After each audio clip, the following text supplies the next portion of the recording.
Hello and welcome to Codex Lore, and to finish up this week of Chaos Realms, we're going to finish with Nurgle, the great god of pestilence and stagnation, of disease and poxes and all of his gribby things. And one people say is the most benign, but I disagree. I think he's actually far more malevolent than almost any of the other ones. He's definitely insidious, but let's just have a look at his realm today. The Garden of Nurgle. While the mortal realm is laid waste by blight and pestilence, the lands of Nurgle thrive on disease and corruption. Tended by the Lord of Decay, this unwholesome realm is home to every pox and affliction imaginable, and is fetid with the stench of rot.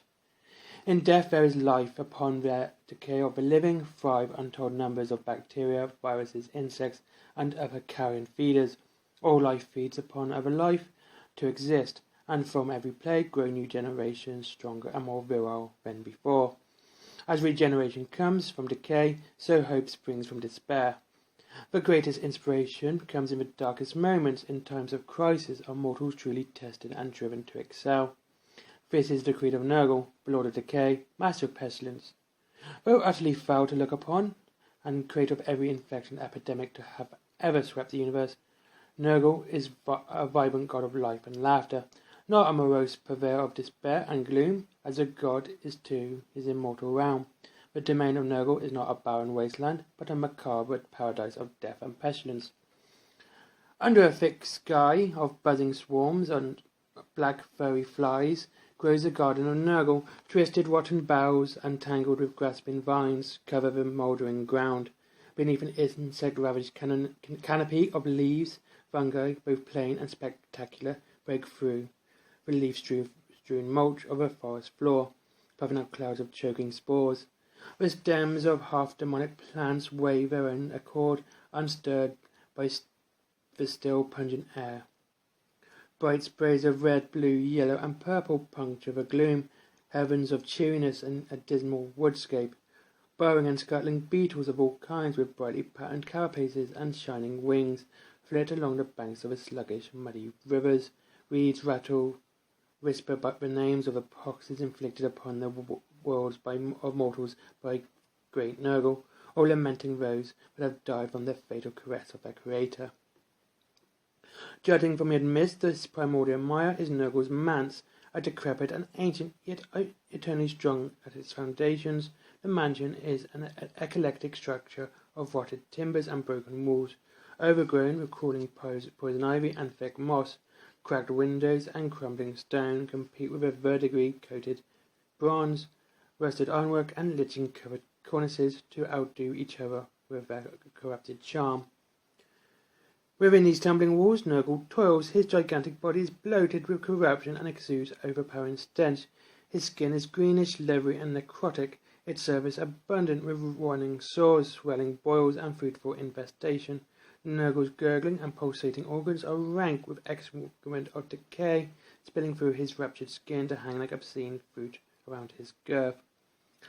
From these organs burst swarms of tiny Nurglings that chew upon grandfather's rotten bowels and suck upon his bountiful, nauseous juices.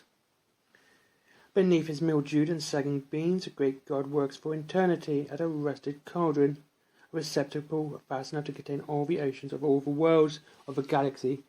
Chuckling and murmuring to himself, Nurgle labours to create contagion and pestilence, the most perfect unfettered forms of life. With every stir of Nurgle's maggot-ridden ladle, a dozen fresh diseases flourish and are scattered through the universe to bring low civilizations and destroy the populations of worlds.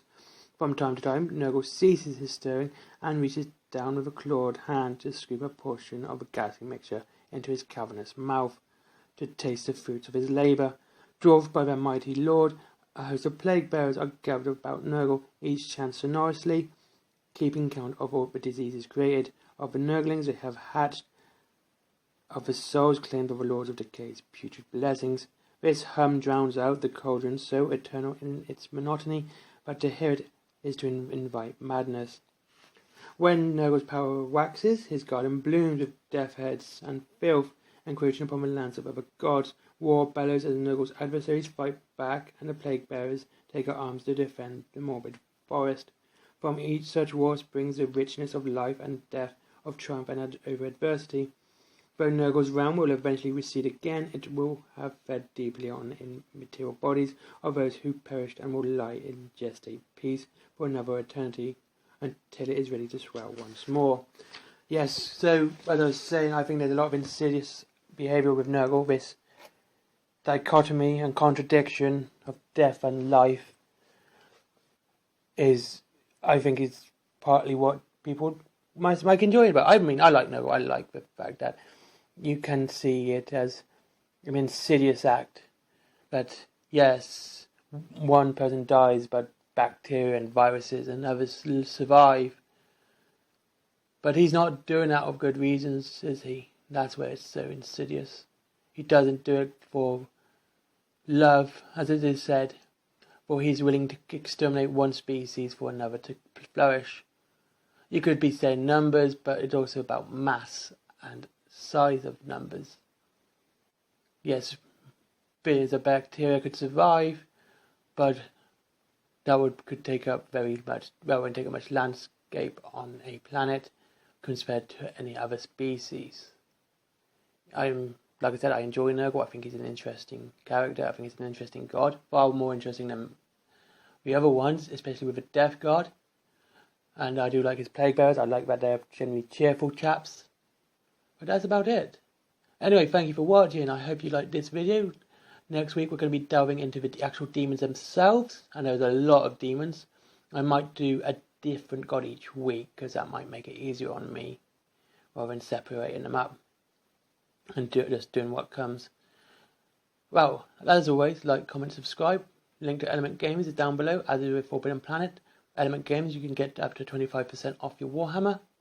And actually I do use them. I'm not just advertising them because, money. I actually do use them, and I do like them. They're quick and they deliver pretty sharpishly. Anyway, so like I said, thank you for watching, and you all have a great day.